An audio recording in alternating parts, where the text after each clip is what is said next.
উনি, আমি বাড়িতে ঢোকার, ওনার বাড়িতে উনি হতেই পারেন তৃণমূল সমর্থক, আমার তাতে কোনো আপত্তি নেই।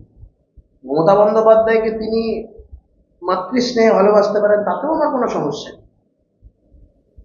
কিন্তু আমি উনাকে যেটা বললাম যে আমি আপনার মতবাদ, আপনার মতাদর্শকে নিশ্চয়ই সম্মান করি।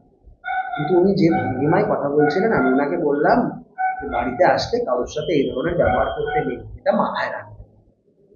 মানে আমি উনাকে, উনি আমার থেকে বয়সে বড়ও হবে, কিন্তু উনি বা ওনার স্বামী যেভাবে আচরণ করছিলেন, তাতে আমি ওনাকে শুধু এই কথাটাই মনে করিয়ে বললাম যে এই ধরনের আচরণ করতে নেই, আমার ছোট হয়ে এই কথাটি আপনারা মাথায় রাখবেন। এই মাথায় রাখতে বলাতে উনি বলেন আপনি কি আমাকে থ্রেট দিচ্ছেন, মানে ওই আর কি বলে না, ওই আপন যেমন জগৎ দেখে তেমন যে যেই ধরনের সংস্কৃতিতে, কালচারে, দৃষ্টিতে বিশ্বাস, তারা সেই ধরনের করে।